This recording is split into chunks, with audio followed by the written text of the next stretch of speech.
It's time for this week's episode of Brandon Sports Talk, featuring in-depth interviews from those who are trending in the world of athletics. And now, here's the host of Brandon Sports Talk, Brandon Pate.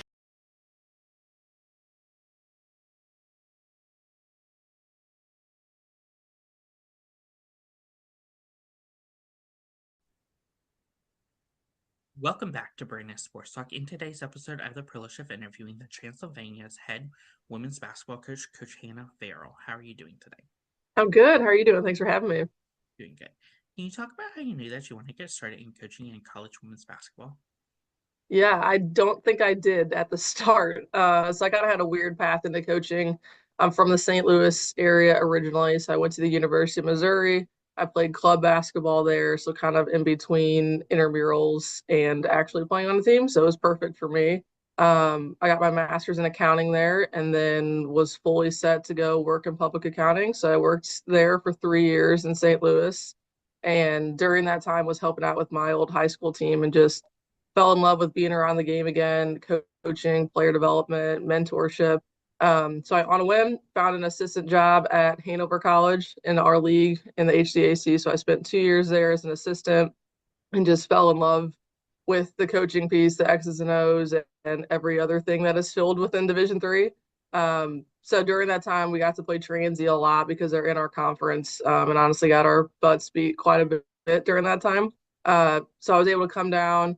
The previous head coach at Transy, her assistant was leaving for a Division I job, so I came down right at the start of COVID. Visited Lexington, visited the school, talked with her, and just fell in love with the program, the culture, Lexington, and everything that Transy had to offer. So then that fall, I started full time as an assistant at Transy, spent 3 years here as an assistant, last year as the associate head coach, and then got promoted to head coach back in May. So definitely did not plan on doing this as a career full time, but it's been the best decision I've ever made. It's been an absolute blast, and I love getting to call this my job every day, even though it typically doesn't feel like one. What was that experience like going to college and playing collegiate basketball? Yeah, so I played club, so a little bit different than, playing full time, but it was honestly perfect for me and what I wanted out of my college experience of going to a bigger school, really focusing on my academics. Mizzou has one of the best accounting programs in the country, and then just being able to still stay competitive in the game of basketball with just much less of a time commitment than what my players and what a lot of Division I players are going through. What was that experience like transitioning from your Adobe role to being an assistant coach at Hanover? Yeah, honestly, pretty similar. I think one of the benefits that I had at Hanover and at Transy was I was given a lot of autonomy to get my hands in a lot of different things, whether it was Dobo activities more of my first year and then moving more into scouting, player development, recruiting. So I think Hanover gave me, somebody that came in having absolutely no coaching and really limited playing experience, a lot of freedom to kind of figure things out, try it out, see what I liked, fail, try again, and help me through that process. And then coming to Transy Coach Folks was the exact same way of letting me kind of just run with whatever I was interested in. What were some of the things that you learned as an assistant coach to help you to make that transition to become a head coach? Yeah, I think the biggest thing that and a lot of advice that I got was just trying to stay true to who I was. I think a lot of times when people make that jump, they try to be somebody different than who they are, which is hard. It's very different one seat over.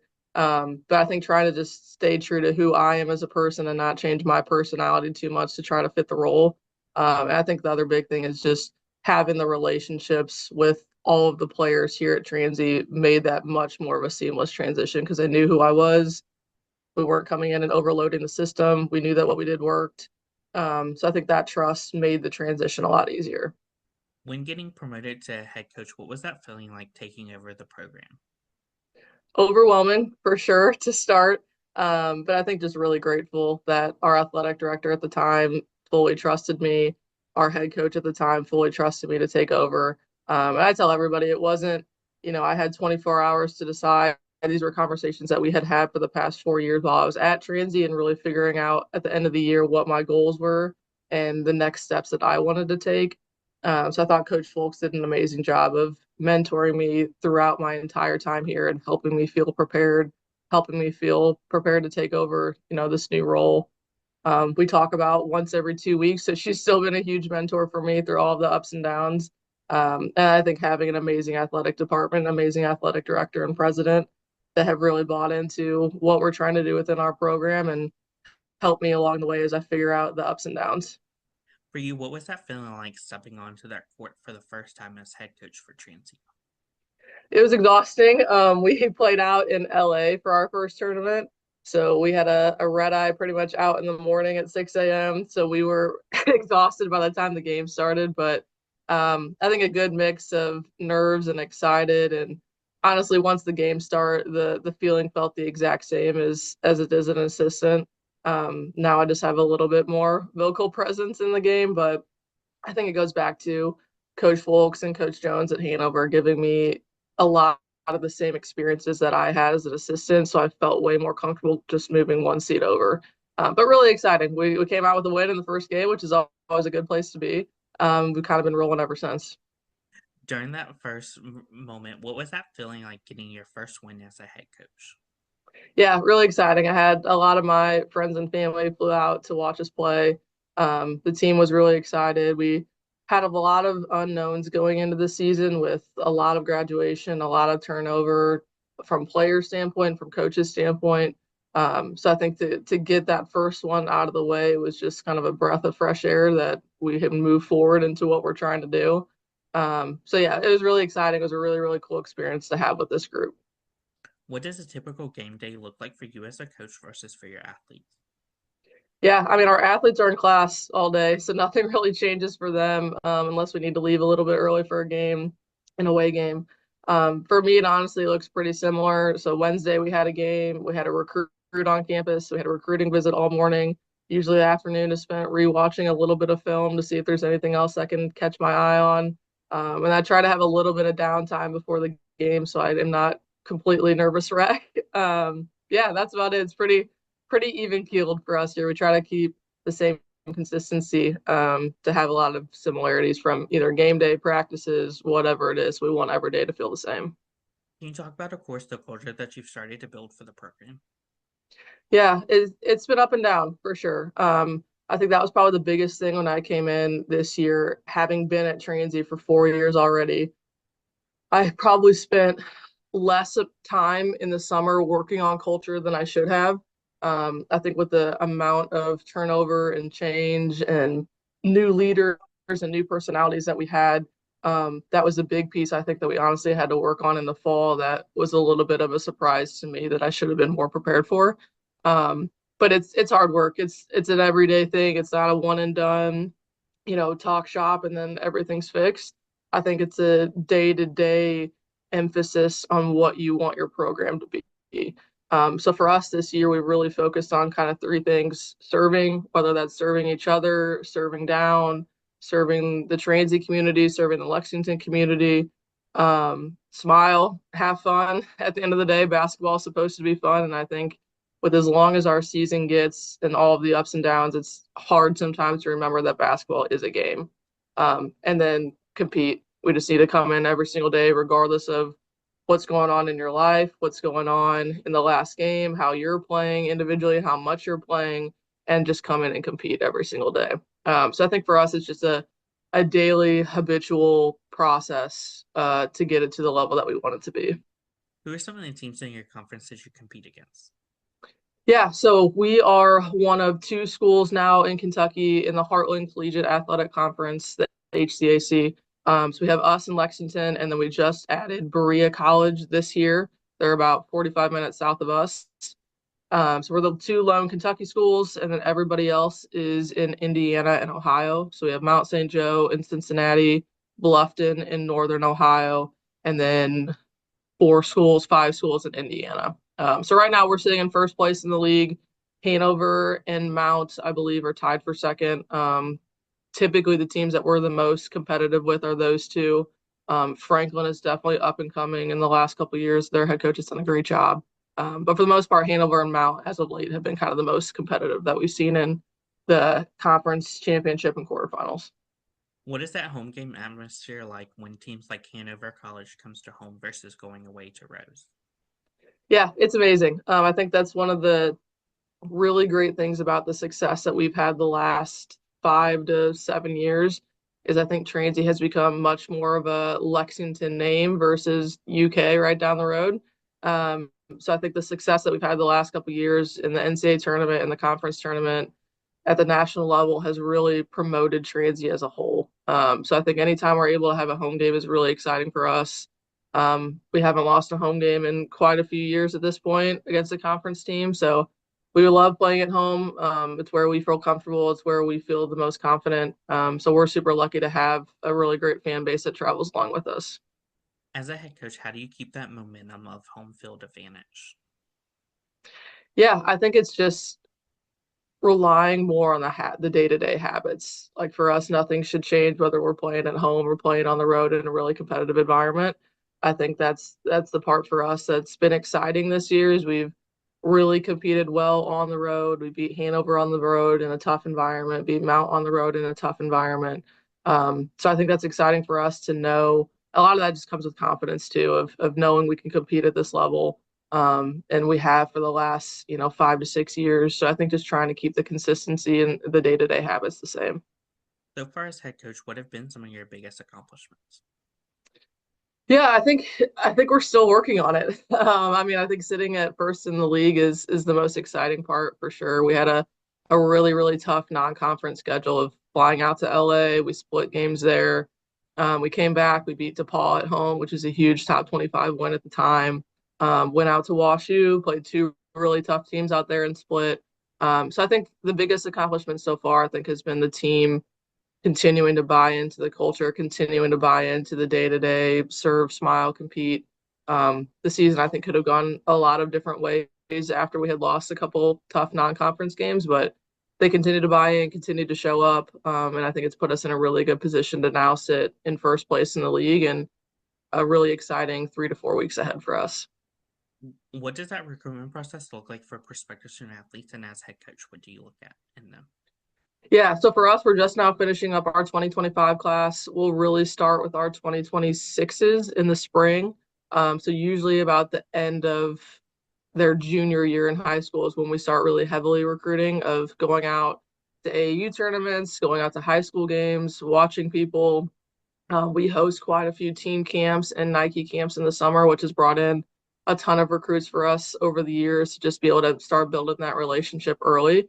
And then honestly, a lot of visits throughout June to December of just trying to get people on campus. Transy is a very, very easy sell. There's nothing we need to hide and an easy place to fall in love with. So we feel like if we can get people on campus, it's the easiest recruiting tool for us for them to be able to fall in love with Lexington and Transy. As a head coach, what is it like seeing those freshmen put on that transient uniform for the first time? Yeah, it's a really cool feeling. And now having our seniors here, where my first recruiting class has been kind of a whirlwind, that they are all graduating now 5 years later. And I think the recruitment process starts earlier and earlier now of talking with sophomores and juniors. So you get to know them for, 2.5 years before they actually step on campus. And then to be able to actually see them in a transient uniform after all the time you spent recruiting, talking to their families, watching games. That's the best part is finally getting them to campus and seeing them in their environment, and really just helping them through their freshman year. It's the biggest change that they'll ever face in their year and the biggest decision of their life up until that point. So just trying to be there for them as they navigate that challenging process at times. As a head coach, what is it like seeing them putting on that uniform for the last time? Sad. It's sad for that exact same reason of our seniors now was my first recruiting class. So I was watching them as juniors in high school back in 2018, 2019. And to really just see their growth on the basketball court, yes, but more importantly, off the court of the leaders they become, what they're going to do in their professional life after they graduate, the people they've become, and really just seeing for most of them the growth that they have over the 4 years that they're here off the court, and seeing them become, young women to grown adults and going on to be really successful people is the best part of the job, honestly, that I get to be a small part in that process. For you as a head coach, what is that like seeing them achieve those big milestones in their careers, whether it's their first points or their 1,000 points? Yeah, it's like I said, it's cool to be a small part in the process. We had a senior last week that just got her 300th assist. And I spent hours and hours and hours with her in the gym, more on the offensive shooting side. But it's cool to see them put in the work and do everything that we ask them to do, and then be able to have results come to fruition. I think we talk a lot of time with our team about sports and life is really the hardest thing. Of you could put in unlimited work and still not get the results that you want. And that's just a part of life sometimes, is having some of that heartbreak and hard things happen. So it's great when you put in the work, you do the hard things, and they're actually able to see the results that you want. Of course, what are some of your future plans for the program moving forward?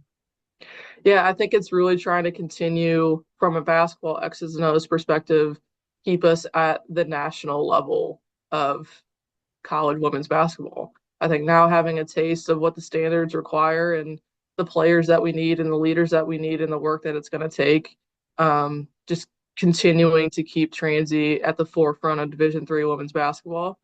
And then off the court, I think we've placed a really high emphasis on community service, the serve piece of kind of the serve, smile, compete that we talked about. We really want to have Transy women's basketball be well known in the Lexington community. There's so many different avenues that we can help people with. So the last 2 years, we've started what we call the Bat Buddy Tour, where we go to different elementary schools in the area. We read books. We talk about our college experience as athletes. We bring young women and young girls to the game so they can see college athletes play. We donate a lot of time and goods to help the Lexington community. So I think continuing to build Transy from a community network standpoint of we want to be able to give back because we are very fortunate. What would you tell your younger self now looking back on your career as a head coach? It's all going to work out. I think I put a lot of stress on myself in high school and college to get the right grades, do the right things, meet the right people. And now I am not even close to anywhere of the same profession that I thought I was going to be. I think the other big thing would be to follow your dreams and your passions. I think I put a really high emphasis on what I was supposed to do based on, my grades and what I thought would be a good job, not the things I was actually interested in. So pursuing your passions is the most important thing to be able to have a job that you can go do for the next 40 years and actually feel like you're giving back to somebody and making an impact. So I think that would be the two biggest things. What advice would you give those incoming freshmen entering their first year of college basketball? I think the biggest thing we talk about with our freshmen is making sure that you're coachable. I think the hardest thing for a lot of our freshmen that come in is they're the best player on their high school team, typically the best player on their AAU team, and a lot of times they get to just show up. And because of their athleticism and skill set, that makes it work for them a lot of times. For us in our program, we place a really high emphasis on a teaching culture and why we do what we do and why we want to take this shot and why we don't want to give up this shot. So being able to be coachable and be okay with getting it wrong. We try to have not a fear of failure. So it's really cool to see our freshmen come in, and in most cases when they do a drill wrong, they immediately want to run off the court because it's the most comfortable feeling. And then you see a senior come on who does it wrong, and their first thing is, can I do it again? I want to try again until I can get it right. So being okay with failing and getting it wrong because it's the only way that you can learn. And we try to have a culture that makes that feeling be okay. So being coachable, asking questions, those freshmen typically have the highest trajectory of their freshman year of just being okay with getting corrected constantly. What advice would you give those seniors that have aspirations of playing professional basketball, whether it's the WNBA or other leagues? Yeah, so we actually have our first graduate go on and play professional basketball. Deja Thornton was an All-American last year who's actually playing out in Cyprus. So I think prior to her, that conversation was never really happening. In most cases, people had hung up their jersey and they were going on to their professional life. So I think now that we have an example of someone that, like Deja, that graduated from Transy and was a really great basketball player, we now have an example of someone, if you want to go pursue, basketball after your college career, there are avenues to do that, and we have an example for it. Yeah, so I think it's exciting to see that we now, as a Division III school, have an example of someone that's graduated and gone on to play professionally. What advice would you give those players that are looking to get started into coaching? Yeah, I think Transy has actually been a really cool place to do that. I think we've had 6 or 7 players in the last 10 years from the program that have gone on and been Division I assistants, Division I dobos, Division III assistants. So I think having that network of people has been great to see. I think the more and more that we can have female leaders in this profession is the most exciting piece. So we place a really high emphasis, really from the second they get here as freshmen, that they feel like they have a great understanding and knowledge of the game, which is why we want it to be more of a teaching atmosphere versus run here because I said so. So I feel like when our players graduate at the end of 4 years, they really understand the data behind what we do, why we do it versus, just yes or no answers. So I think them having the background knowledge behind the scenes, the scouting, the recruiting, we have a fully open door policy of what that looks like. Transy is also just offering now a sports management degree, which I think is extremely up and coming, especially with this generation that wants to be involved in athletics somehow. But I would tell anybody that wants to go into coaching to go be a GA at a Division I school, get your school paid for, get your graduate studies paid for, and then immediately get your foot in the door at a Division I program and really understand the ins and outs of, you played Division III. This is what your experience was like. You're working at Division I. This is what your experience is like as a GA, and really just figuring out for you which kind of path down that road you like. What advice would you give those future head coaches looking to build their own program and build their own legacy?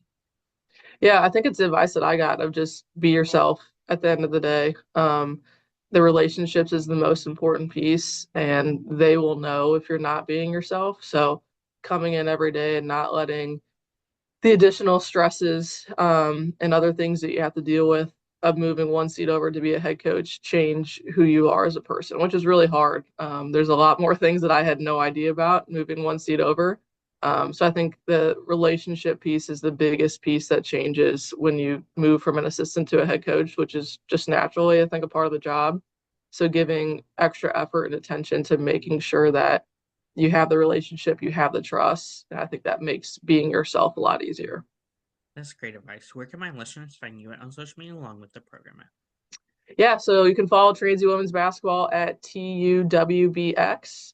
You can follow me at Hannah Varel, just my first and last name.